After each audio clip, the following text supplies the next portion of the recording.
Missed an episode of your favorite podcast? Choose from over a decade of content in our archives, not just the latest episode. All free at gcnlive.com.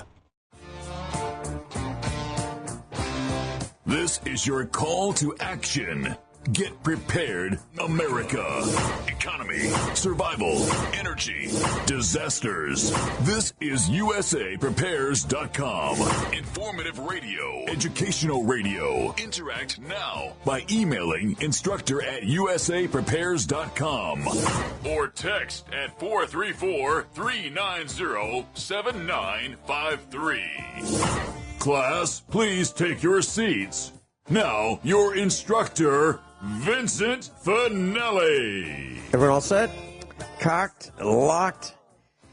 Here we go. Your dial set correctly to USA Prepares. Thank you for being in class with us today. We broadcast 2 hours, Monday through Friday, 9 a.m. through 11 a.m. Central Time, and tape delayed throughout the world. If you'd like to call us, we'll pay for the call, 866-582-9933, 866-582-9933. Telephone listen line is up and running, 605-477-3249, 605-477-3249. Jason is engineering the broadcast in Minnesota with us. Guineith Isaacs is live in Australia. Welcome, Guineith. Hello, Vincent. How are you today? Well, we're It's freezing. good to be back on air. Oh, it's so great to hear your voice. Guineith, I've asked Jason, who's our engineer today, to spend a few minutes and tell us about the weather. He is in Minnesota, and I'm looking at the map right now, the wind chill map. In Missouri, we're looking at about minus 21 in our neck of the woods. As you go north, toward Minnesota, we're looking at minus 28 wind chill, about minus 51 to 56 degrees Fahrenheit. Jason, what is it like in Minnesota right now? I know that a number of people have lost power. I'm thinking it's in the thousands of people have lost power. It's extremely dangerous losing electricity, because hardly any heating systems work. Hardly any work without electricity. What's it like in Minnesota right now? Well, so I'm outside Minneapolis, and where I am, I hadn't seen any power outages. We seem to be okay around here. Here at the studio, we do have a backup, battery backup, and a generator too, if anything were to happen. But, it's my toes are cold. My car didn't start this morning. Caught a ride with a coworker here whose car luckily did start. I can't imagine standing outside for longer than 5 minutes without my nose falling off. So, well, Jason, there are warnings. Do not take deep breaths of air when you're out in that cold, because it will cause lung damage. Oh, and yeah, and Wow. Yes, it's that serious. As a matter of fact, almost 2,000 flights were canceled, mostly out of Chicago. This is a huge storm, serious impact. When I was growing up, Guineith and Jason, I remember when we had storms and snow, you would read about people dying of heart attacks from shoveling snow.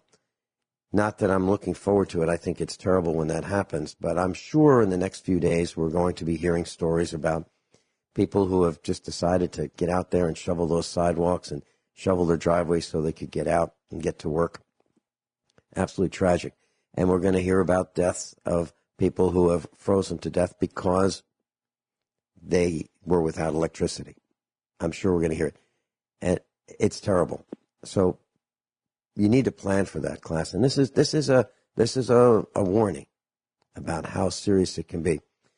Jason, what would you do if you had a power outage? Let's say Genesis Communications Network was unable to broadcast because the internet went down, and the staff couldn't get to work. Okay, the engineers couldn't get there, to do the engineering in the 6 studios at Genesis Communications Network, and you had to stay home, and the power was out at your home as well as Genesis, and let's say largely across the city, would you consider moving in with friends and family and conserve resources? How would you face this, Jason?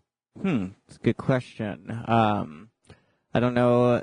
I don't know necessarily where I could go if, because my parents live across the border in Wisconsin, and I could try to get with them, and hopefully everything's okay there if I can get away from it. Otherwise, if I'm just trying to survive and heat myself, I mean, I suppose I'd build a fire or something.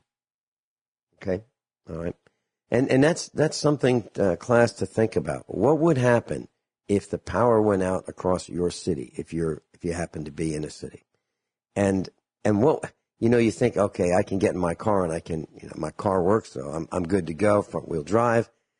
On average, the tires of a vehicle are half worn out because they start out brand new and then they end up being bald, at the end of their life. So on average, they're halfway worn out. So think about that. Are your tires good enough to get you through the snow? Do you have chains if you need them? Are chains even legal in your area? If you have snow tires. Hardly anybody has snow tires anymore, right, Jason? Yeah, I don't. Well, it's usually all-season tires, right? Right, but I mean snow tires that, say snow I don't tires see them. Yeah, people don't buy them anymore because they think everything's going to be okay, and the municipalities are going to clear the roads. Is there snow where you are right now in Minnesota? Yeah, there is snow. It had snowed over the weekend. We had gotten about just a couple inches. wasn't a big deal.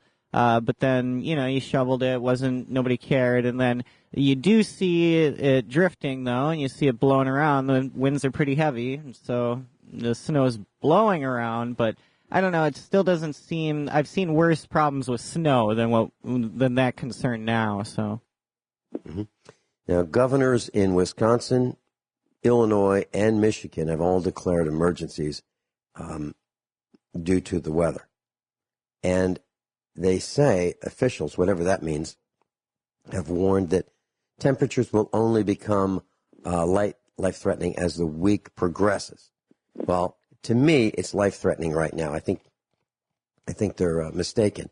When you're in a wind chill of minus 51 to 56 degrees, and you are pretty much in the worst of it in Minnesota right now. Actually, you are. It's the coldest there of the lower 48. But it's pretty cold in other places.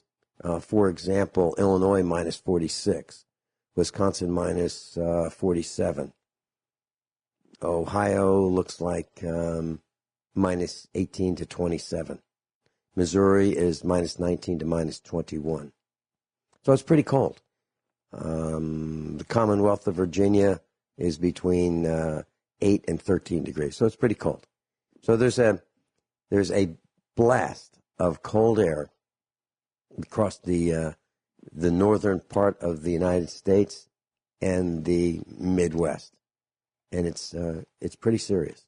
So my advice would be, don't go out unless you absolutely have to.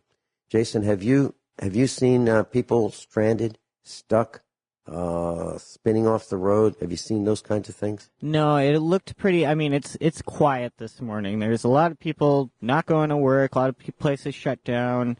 So when we drove in, there weren't nearly as many cars on the road as you'd normally see rush hour. And so, yeah, I didn't see any cars in the ditch or anything like that. It was, like I say, it was just quiet. I think people are staying home, staying inside, staying warm, keeping safe. So, yeah, I'm not seeing, I think people are being smart about it. Wonderful. And I saw an image that was very interesting, something I had not seen before in my entire life, that Amtrak has been canceling their trains, and they have actually gone out on the tracks and set the rails on fire to prevent the train tracks from freezing shut and preventing the trains from being able to move. I'm talking about like the switch gear to switch tracks and things, because they can ice up and freeze in place.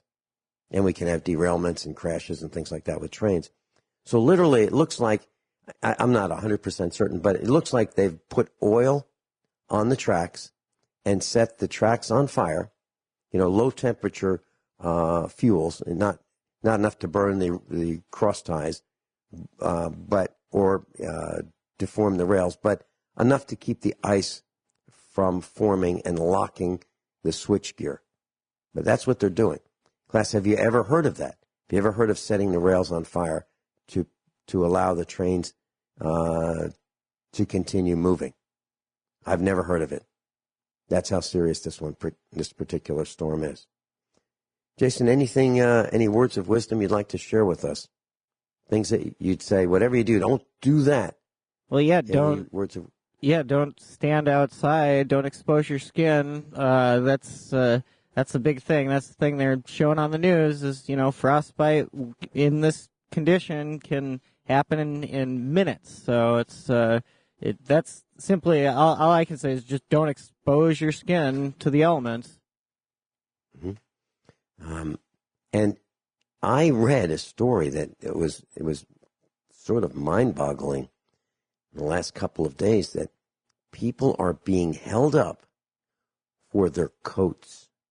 If you have a nice, warm, duck-down coat, and people are literally having guns put in their face. Being robbed for their coat. Being robbed for their coats. Jason, have you heard of that? Now, this is happening in Chicago. It's a little bit east of you, but have you heard of that? Yeah, no, I haven't seen that around here. Mm-hmm. Yeah. Well, I'm afraid I wouldn't respond very kindly to somebody trying to steal my coat. And what happens is the people, when they take the coats, they're wearing the coats. They're wearing these coats because it's freezing outside. And then someone pulls up and says, okay, give me your coat, and leaves the person without a coat. And I'm afraid that, I might say, okay, I'll have to take it off. Is that okay with you? And then as I take off my coat, as I'm handing it to them, I probably push my coat out of the way. This call quality, I can only hear about every second word. Okay, let's reconnect with Guineith. She's having trouble. Guineith, you're on your new your repaired landline, right? Yep, I'm on the new landline, but it's been making calls just fine. I think it's the signal to GCN. Okay, Jason, if you could reconnect during the break, that'd be great. Thank you. It's great to have Guineith back. Guineith had some problems with her landline, and now she's got it up and running. So, Guineith, what's new in your world in Australia? Okay, we have had the opposite problem to you. We have had weeks and weeks and weeks and weeks of baking hot temperatures, which is totally normal for this time of year. Mm-hmm. Our daytime average daily temperatures have been well over 40 degrees absolutely every day. That's 40 degrees centigrade, which is, I'm not sure how much that is in Fahrenheit. I'll let you know in a second. Hot. Yeah, okay. I'm converting it right now. It'll be just a second. But please continue. Yep.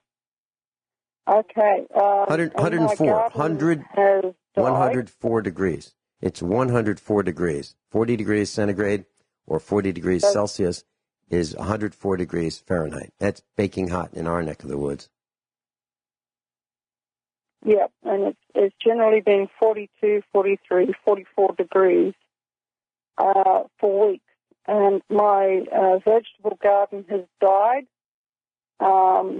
because the pond pump that I was using to pump water into my header has gone to God. So when I need to pump water up to the dam header, I have to move the pump that I would normally use to pump water into the house header down to the dam and pump water that way, and then, change it all back, and it's all heavy. And so it all got too much, and I thought, well, I'm going to just cart water from the dam for the animals, which is a daily task, and, and just keep the pump attached to the house header to pump water up to a header in our country is otherwise known as a header tower. It's a water pressure tower. Okay, that's, you have a tank on a tower, a water tank on a tower. You pump water up to the tank that provides pressure through your pipes in your house. So because we live off the grid, we have really, really large cisterns, around about 10,000 gallons of rainwater storage, and that is our house water. And we would use probably around about 250 gallons of rainwater a week. So that 10,000 gallons has that'll do us for 40 weeks without rain. So that's how we operate. And so it's not a big emergency, but the vegetable garden has died. And I think, was it Mark mentioned about myself and my books? I'm still working on those. They were rejected. Can we make Karina Harlequin famous? They Sure. rejected my book. Sure. Let's make them and General Electric famous, too. I've got some comments about them. And Google. Yeah. Karina Harlequin rejected my book. That's amazing. Because did they tell you why? They didn't give any reason. But I could think that there would possibly be a few reasons why. I know that you've read a few chapters. Yeah. Of my book.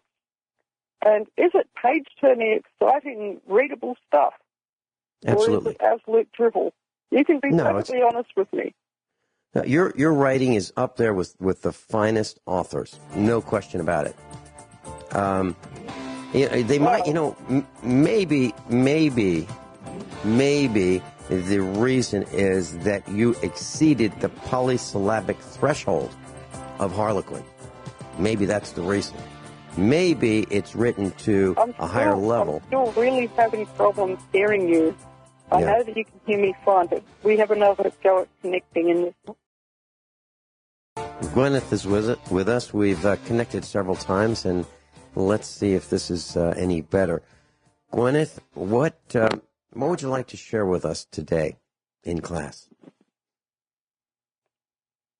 Okay. Actually, I would like to talk about storytelling and the importance of storytelling in culture and how information is transmitted, through the telling of stories. And, I'm going to plug my book a little bit more. I'm going to let the class know that it should be fairly soon on one of the major print-on-demand retailers out there. And once I've got it fully set up, then I'll let you all know where you can get it. I should warn the class that if they like the TV series Black Sails, they're going to love my books.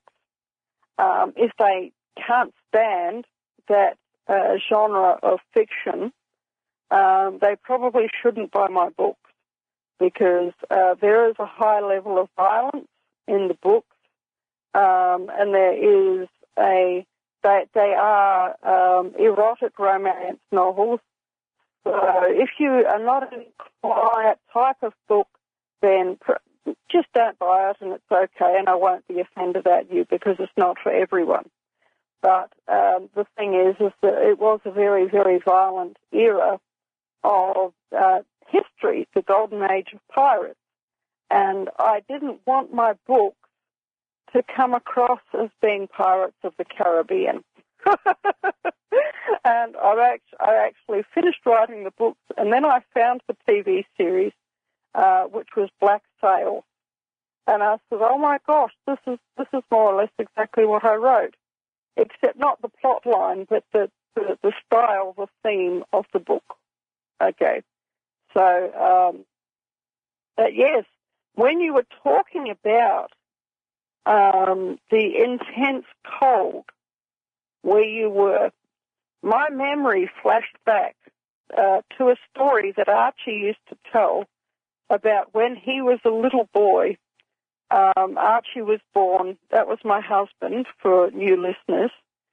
He died in 2003 of a heart attack. He was a Norwegian gangster. He was a gangster in Glasgow.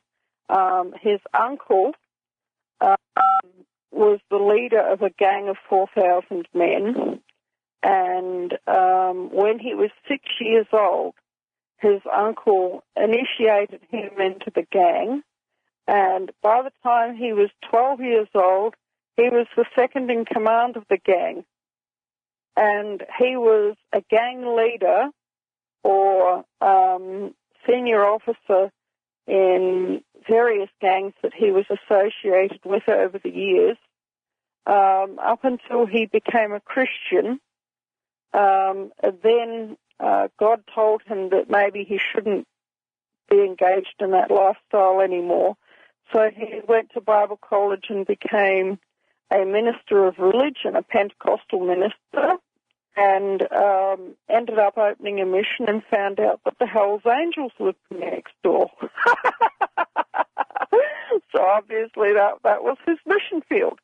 But when he was a boy in Glasgow, they would have snowstorms in that city where they would get 8-foot deep drifts of snow. And he would have to go walking 5 miles through the snow to the bakery. And this was, he would have to leave at 4 a.m. in the morning, and he would have to walk to the bakery to get some, they're called burnt buns, okay?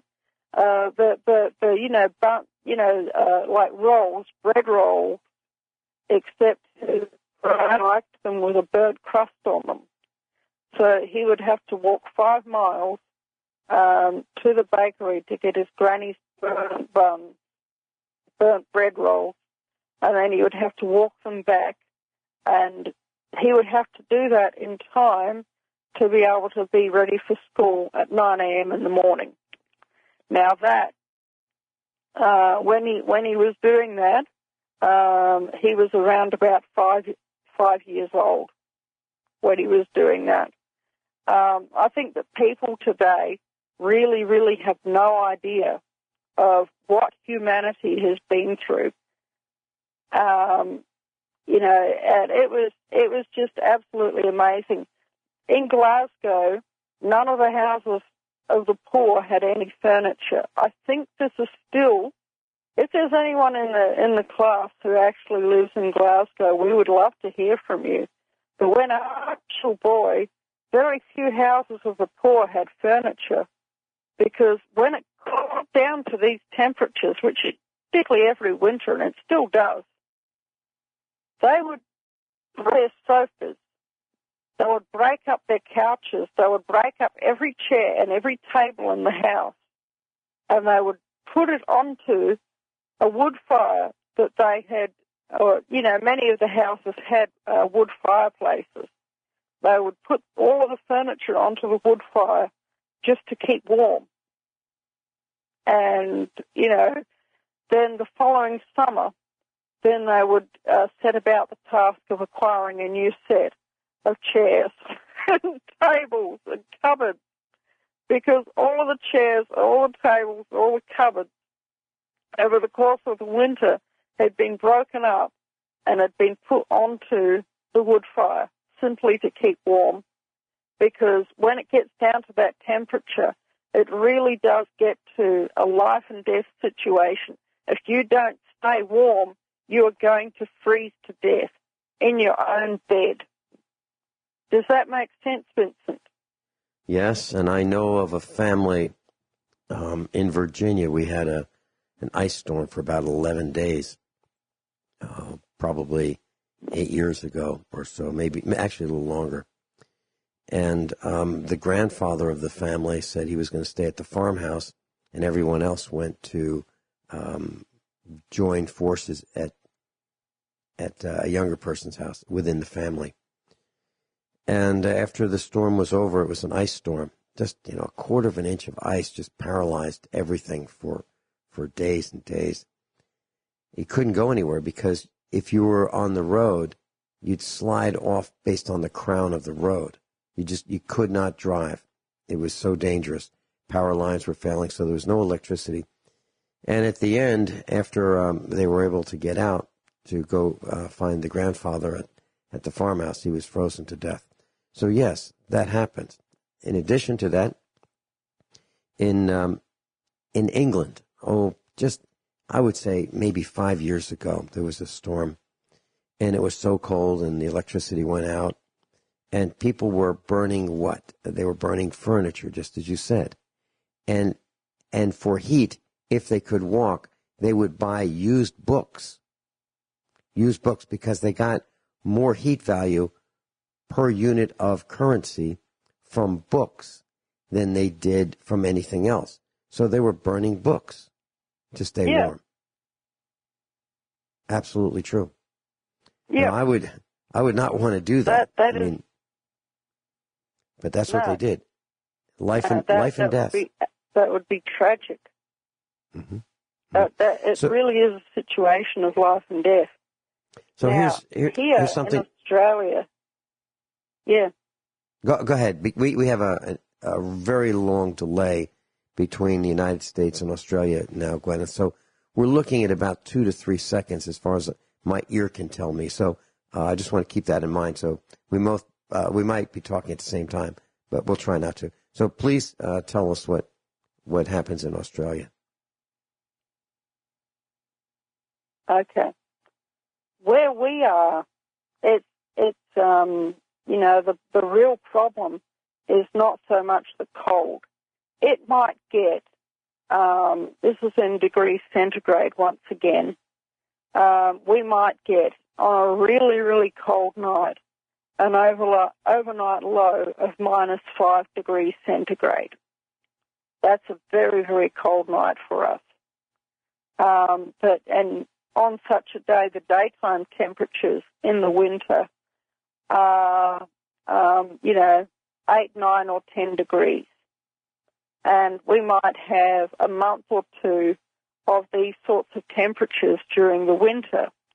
We don't get snow that lies on the ground. We might get a snow flurry come through because we are up in the mountains, or comparatively, we would be around about 1,000 feet above sea level or thereabouts, between probably 800 and 1,000 feet above sea level. So there is a mountain probably around about 4 kilometres away, and so it tends to, we get colder temperatures here than what they get in town, which is just 20 away, probably about 15 miles away. They have much milder temperatures there because they're lower down. But it's the problem that we have here is intense summer heat. Really, really intense summer heat. Because the other thing that is noticeable during the summer is low humidity. And actually, the low humidity that we get here is just as much of a danger as the high temperatures itself. And that's what I was mentioning. You've got to keep your animals, you've got to keep the water up to the garden. But the advantage of it is that cactuses grow really well here. So one of the main crops that we have here is Opuntia, prickly pears, the Indian fig cactus. Okay, they do really, really well here, and agaves do really well here. But we'll get back to the storytelling end of things and the reason why stories are so important. All right, we'll be right back. After the break. We'll be right back with Guineith Isaacs live in Australia. So, class, here's something to think about. Let's say a year ago, you decided to have a fire in the fireplace, not necessarily for heat, but just for enjoyment. And you put those you put the logs in the fireplace, and you had your fire, and of course you opened up the damper so that the gases and the smoke and the smell would go right up and out the chimney. But then when the fire's over, the fire kind of dies down, and then you tend to, well, maybe not close that damper. Well, on cold weather days, like we're experiencing right now, that if you have a traditional chimney, it has probably about an 8 by 8 flue, 8 inches by 8 inches. 8 times 8 is 64 inches. What would that be like? That is equivalent to opening one of your windows in your house 2 inches. Now, who would open their window in their house on a freezing cold day 2 inches? Hardly anybody. But if you have your chimney flue open, your hot air in your house is racing right up that flue, and it's warming up the neighborhood. Of course, I'm exaggerating. But it is leaving your house. So, leaving your chimney flue open by not closing the damper is like leaving your window open 2 inches. Think about that. So, you might want to go check your damper and close it if, of course, you have, a wood-type fireplace. Now, if you have logs in there, gas logs that you're heating your house with, you might need to leave that, you would need to leave that damper open some amount. So check your manual, check the internet, see what it says. But if you're not using your fireplace, you might want to consider closing that damper. And so what do? We tell stories here at USA Prepares. Why? I don't know, but that's how I learned best, by hearing stories. And maybe that's why I share stories from my personal experience. And maybe that's why instructors share their stories. And that's probably one of the chief differences between us and everybody else.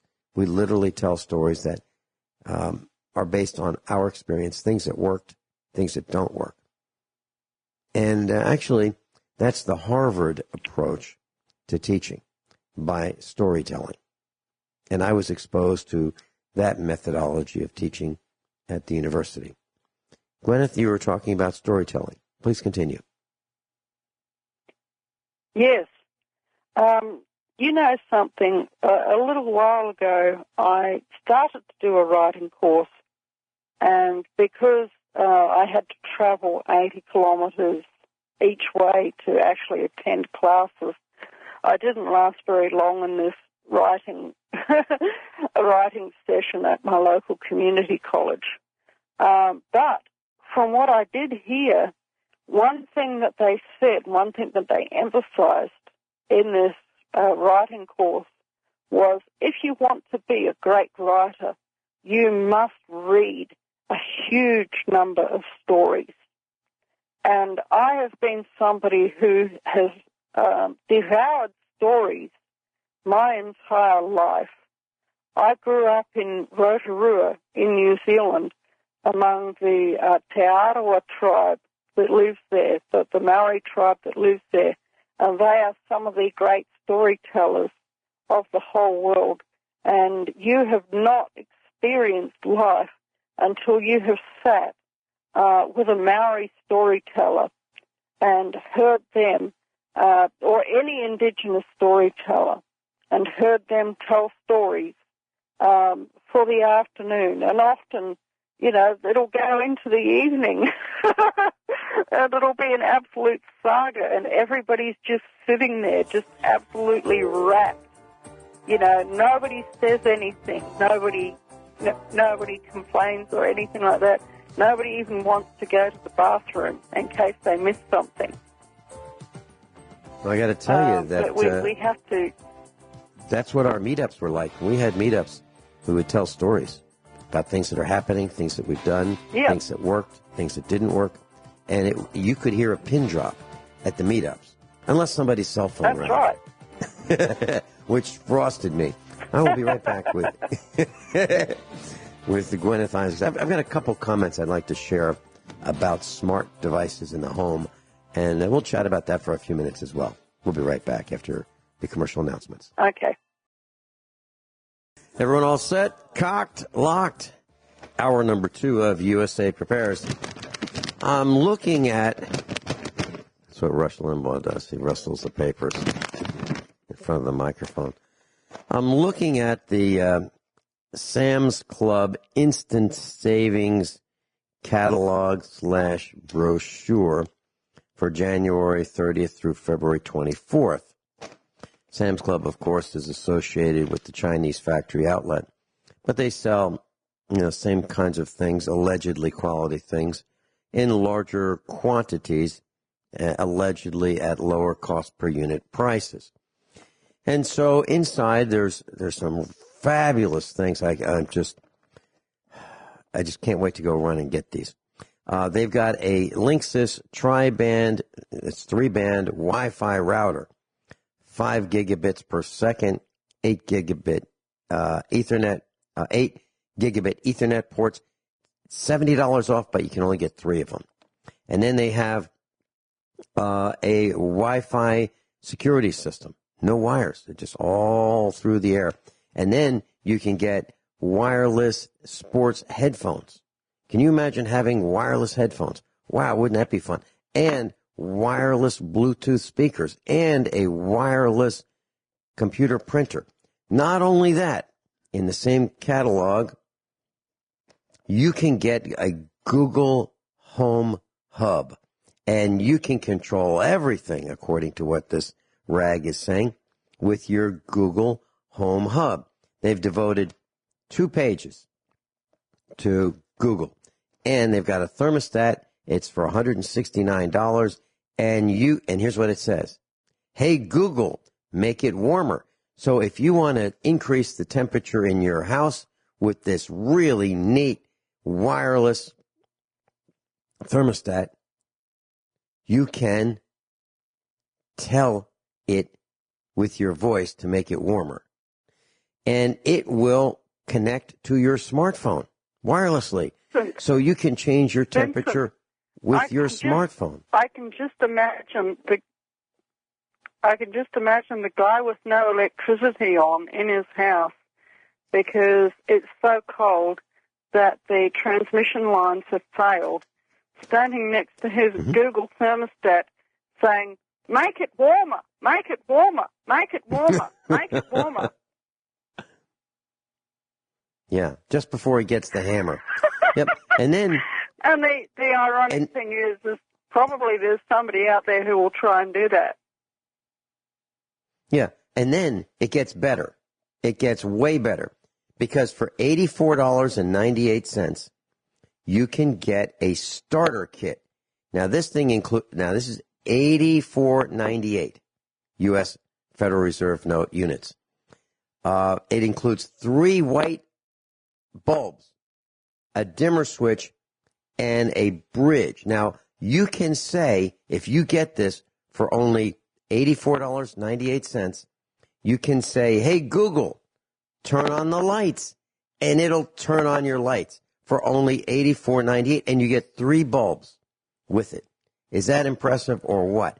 Then to make things even easier for you in your home, you can say, hey, Google, dry my clothes because you can get an LG clothes dryer, front load, and you can select the cycle, the start, the stop, the wash, and you can get notifications about your laundry when it'll be done all on your smartphone.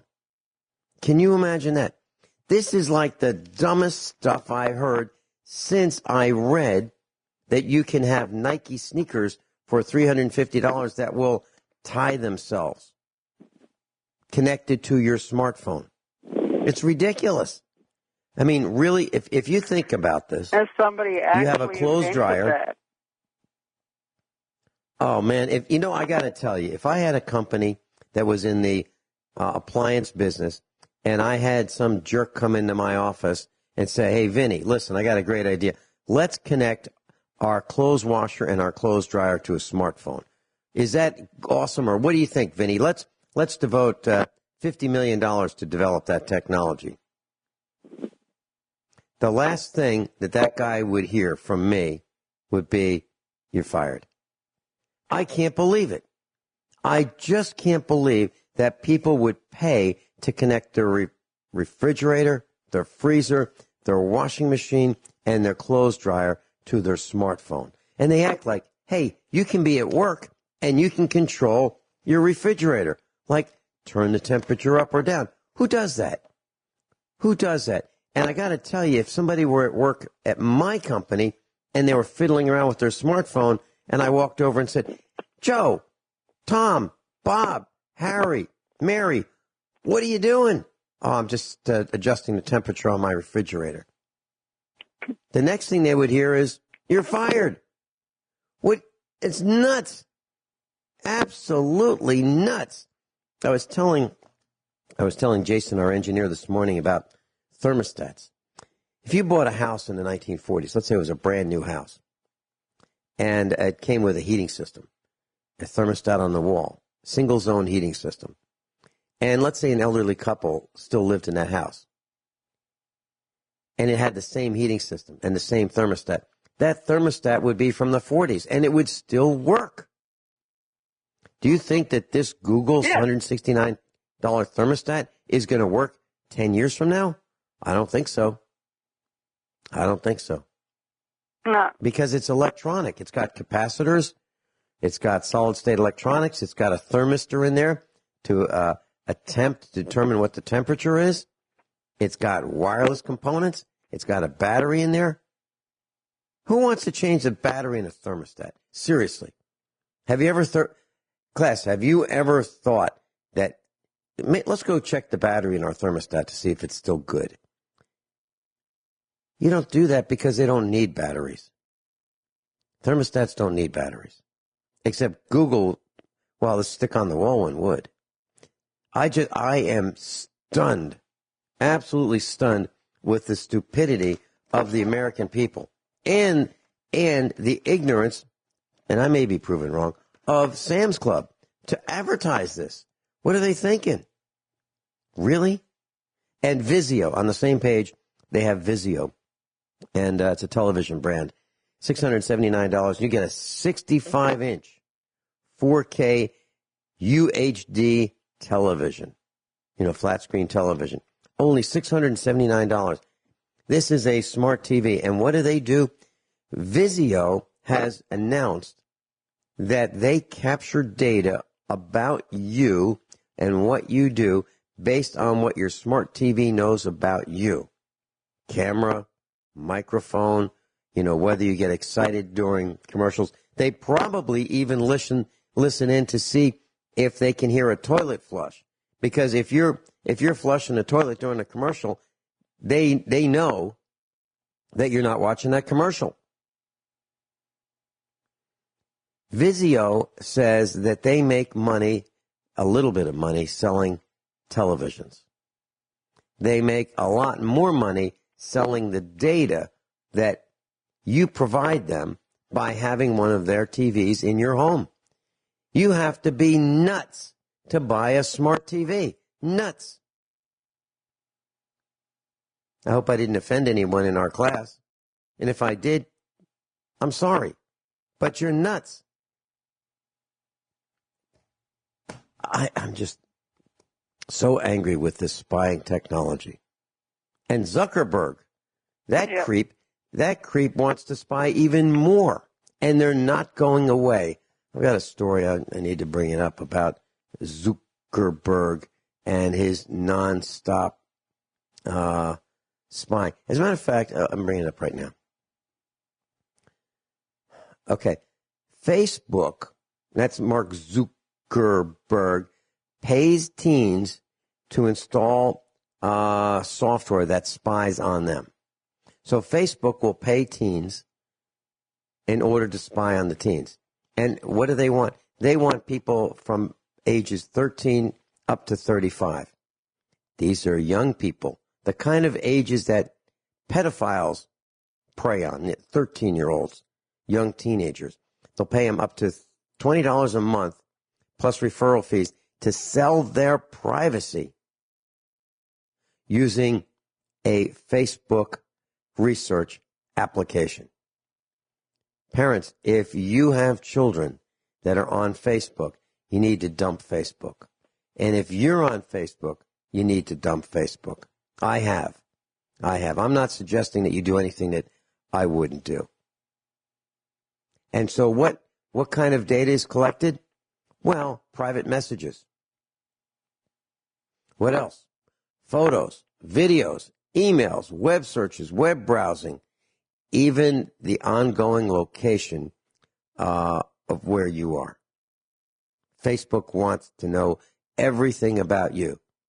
That guy, Zuckerberg, is a peeping Tom. He is the poster boy for the peeping Tom industry. Zuckerberg, come and get me. And if you try, I'll just make it worse. I can't stand that guy. And, and I've said it before. With all his money, it's amazing he hasn't gotten a face transplant. He is ugly in every respect. And my mother would be furious if she heard me talk like this. I'm talking about inside out, that guy is ugly. He is the peeping Tom extraordinaire. He's not in my house. He's not in my house, at least that I know of. And the only way to stop this is to get off this wireless stuff. That's the only way to stop it. And to get off Facebook. And to avoid using Google. And so what do I do for a search engine? I use DuckDuckGo.com.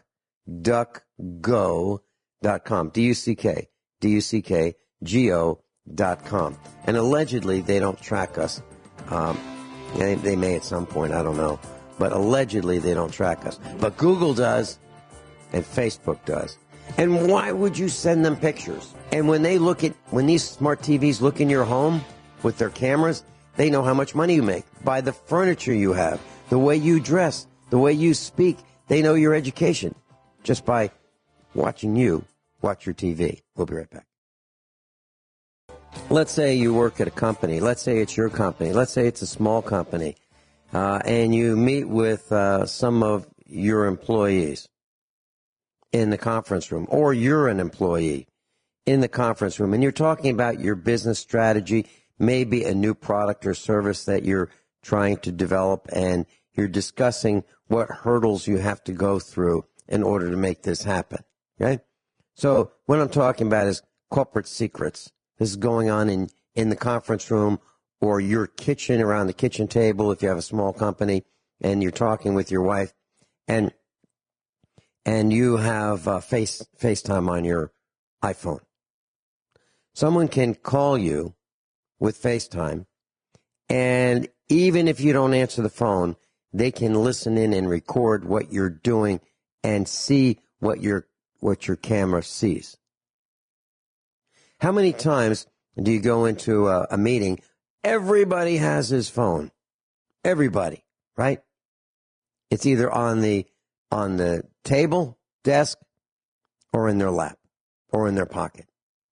Let me read to you this Facebook research application agreement. It's pretty short. It is frightening. And people are saying, yep, okay, I agree. Here it is. Quote, By installing the software, you're giving our client permission to collect data from your phone that will help them understand how you browse the internet and how you use the features in the apps, that's with a S, apps you've installed.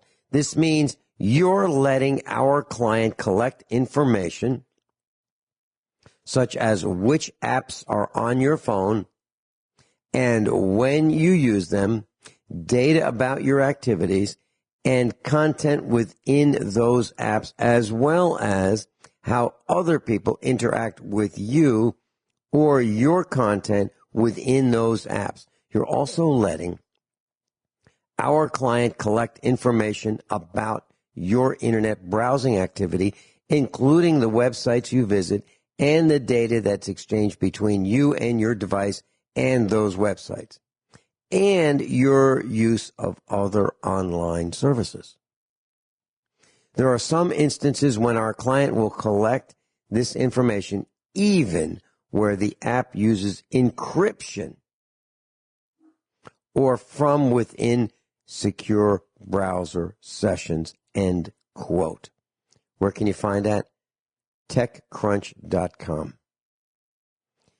What I'm telling you is these evil parasites, pedophiles, perverts, and peeping toms want to know everything about your life. And if you have a smartphone, and if you have FaceTime, and if you have Google, and if you have Facebook, and if you're on Verizon or AT&T, you're giving them a lot more than you think. And I object to people. Who do these people think they are coming to my house with their phones? Who do they think they are? They're not welcome here anymore. I'm angry. They think that they have a right to carry their spy device with them everywhere they go. Well, that's not true. They're not welcome at my farm. And I don't care if I have no friends left. I don't care. I'm angry. I'm angry about the invasion of my privacy. And if people, I don't think I'll be able to contain myself if I hear one more jerk say, well, I'm not doing anything wrong. It's okay. They can listen in. It's not okay. It's not okay to be pulled over by these cops, these highwaymen, just to check my license and registration because they feel like it. It's not okay. I'm not doing anything wrong. And I'm going to resist with all my being. I'm going to gum up the works every way I can, including, but not limited to, making up my own tax forms and making them more difficult to read. It'll all be there, but they'll have to figure it out. They'll have to have one of their senior floozies work on my information. I'm going to gum it up, and you can too. We'll be right back. Thus, I'd like to thank a few people for the kind words that they've expressed about USA Prepares. That'd be William, Dwayne, MS, and others. And if you'd like to listen to us, please consider going to YouTube and selecting the Ron Gibson channel. Okay? Ron Gibson, Gibson. And my request is that you comment on whatever you think you need to say. So just add your comment. I'd love to see what you have to say. That's the Ron Gibson channel on YouTube. And, of course, you can listen to us on Genesis Communications Network. You can listen to us on AM and FM throughout the country, and you can listen to us on Republic Broadcasting, as well as the telephone listen line, which is 605-477-3249. Guineith, I'm losing my temper lately because people are stupid. They're not paying. Oh, okay, we lost Guineith. People are stupid. They are not paying attention. They're bringing their smartphones wherever they go. They're allowing their smartphones to spy on people. Think about that. Think about when someone comes to your house. What is the first thing that happens just before they sit down at your kitchen table for a cup of coffee or a cup of tea? They take that smartphone out of their pocket and put it down on the kitchen table so that everything you say can be recorded. So you can say, boy, I really can't stand the Republicans. I really can't stand the Democrats. You know, be careful what you say because it's being listened to. Everything that you say can be listened to and recorded forever to be used against you and picked up by your smartphone, which you have paid for, which you were thinking is just, hey, it's just a private thing between me and whoever I'm calling, right? That's what you're thinking. No. You're broadcasting to a bunch of parasites the private details of your life. You know the banksters have recorded at least since 1985, and I've told you this because I was there when they were doing it. They're recording your purchases, what you buy, where you buy it, how much you pay for it, whether you're frugal or whether you're careless with your money. They know that. And with these smart TVs and smartphones, they can look at through the camera on these devices in your home. They can see whether you're neat, fastidious, whether you're messy, whether you leave your clothes on the floor. They can tell by your language skills about your education level. They know what color you are. They know whether you're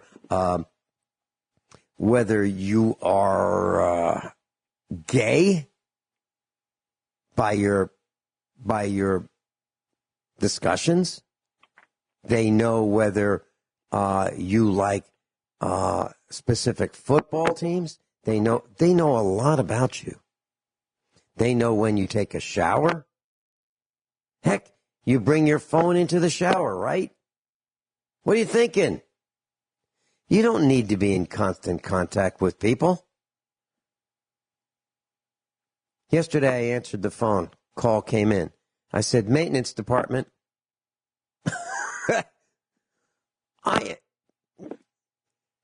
It's nobody's business what are you doing? None of your business what I'm doing. Yeah. Guineith, I'm angry. I'm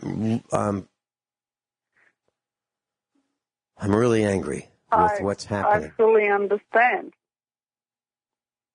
Do you think I've said anything that's not? Do you think I've said anything that's not true? Well, it's like this. For the for around about the first 16 years of, and it only really ended, but for the first 17 years of my experience as a mother, I was periodically hounded by Child Protective Services for no good reason other than that they wanted my children. And I shudder to think what would have been the result if they had access to my camera and my microphone on my cell phone. Not that I was doing anything wrong, but you've got to put this together with the fact that they have video and audio editing software where they can record your conversations and cut and paste your words together so that it means absolutely anything they want it to mean. Does that make sense, Vincent? They can make me, just by the audio files that are out and about there on the Internet, they have recording, editing software that is so good that they can make, even with just a few seconds of your voice, they can make you say just about anything, and it'll all be fraudulent. It'll all be lies. Not only that. And this can only be facilitated by your cell phone and them able to record your voice directly off your cell phone. And they can take images of you. They can make up anything. They have a long history of making up stuff. Mm-hmm. Planting evidence. And perjuring themselves in court. Mm-hmm. Yeah, that's why so many of us have lost respect for the cops. Yeah, we got an extraordinarily long delay, Gwyneth. So keep that in mind. That's why there's no respect of anyone I know for the cops. No respect. I mean, they sneak around, they plant evidence, they hide, they disguise themselves, so you can't tell who they are, and then they bash people's doors down. And what they do is they say, "This is the police," just as they're bashing the door down. Okay? What's wrong with using the phone? If they want to serve a warrant, why can't they call up and say, "Look, we've got a warrant for you, and to appear in court, we're coming over, and we're going to serve that." What's wrong with that? What's wrong with using a phone? Cops don't have to bash people's doors down. And I'll bet you that newly damaged door doesn't get repaired by the cops. And what if you have an antique door and they destroy it? How often do they come in and search and turn everything upside down and leave things broken? Or steal your stuff? I know for a fact that our sheriff is involved in selling stolen property. Why do I know it? Because he put an ad in the newspaper of all the stolen stuff that he was selling. They were having an auction from the evidence room of stolen guns and stolen other personal property. It's like a huge ad in the paper. Come buy stolen property courtesy of the thieves known as the Sheriff's Department in our county. How do you have respect for that? How do you have respect for a jail that has a hole so that employees of the Sheriff's Department can watch women undress in their jail cells? How do you have respect for that? I don't. There's no respect. Yep.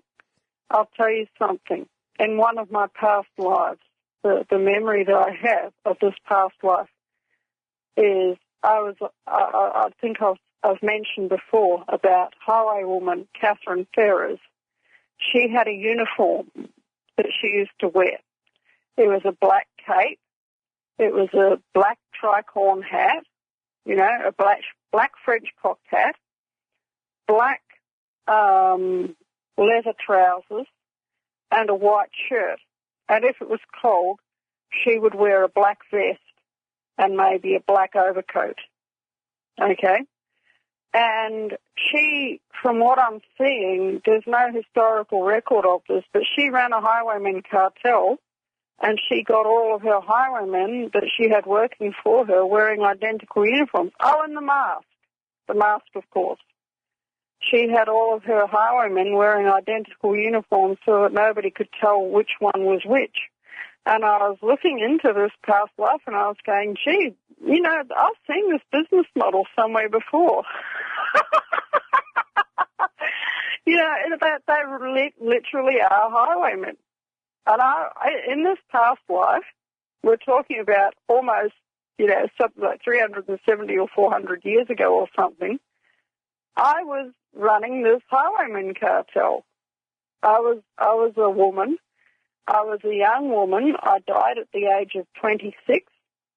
I began that mode of life when I was around about 15 years old. And by the time I was 16 or 17, I was running every highwayman in the district. And they all did my bidding or I hung them.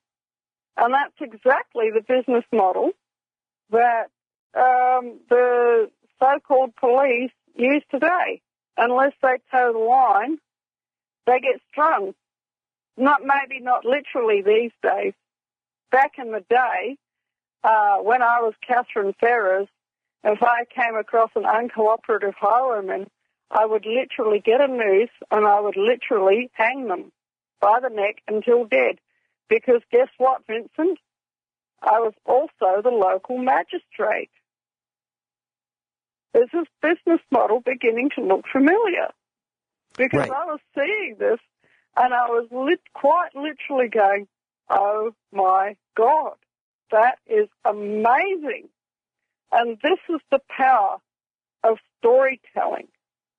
You know, when you hear that here was a young woman of the age of 17, double orphan, and yet she finds out about this mode of life, and she not only prevents her own life from being totally destroyed by adopting this actually completely criminal mode of behavior, but she becomes one of the most powerful women in the district and operating a criminal cartel where she has maybe 300 men working for her.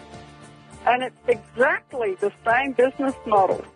It's not even kidding that the local blue teams all over the world use.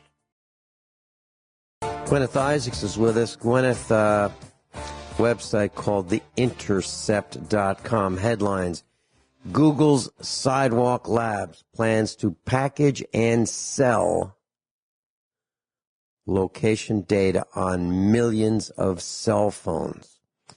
Continues on: if Sidewalk Labs has access to people's unique paths of movement prior to making its synthetic models, wouldn't it be possible to figure out who they are based on where they go to sleep or work? The answer is obviously it is. More headlines related to this website. Google's smart city of surveillance faces new resistance in Toronto. Google has a smart city of surveillance in Toronto. How law enforcement can use Google Timeline to track your every move. Are New York's free Link NYC internet kiosks tracking your movements? Next one: staggering variety of clandestine trackers found in popular Android apps. Can you imagine? Google is not your friend. Guineith? You know something? None of this surprises me. None of this surprises me. And, you know, I was speaking with my son. You know, we go out and we get wood and we cut water and we do a whole bunch of different things together. And we talk. And I said, you know something, son? And he said, what? And I said, I prefer the world that was to the world that is today. It was a harsher world, but it was a simpler world. And, you know, you didn't have any of this. What I can see developing is the worst type of hellish dystopia that you could possibly imagine, that would actually make the world of George Orwell and Aldous Huxley look rather mild. And I don't want to live in that world. I want to stay out here on my farm with its unreliable cell phone signal. But, you know, I'll tell you something. This is something that is quite strange, okay?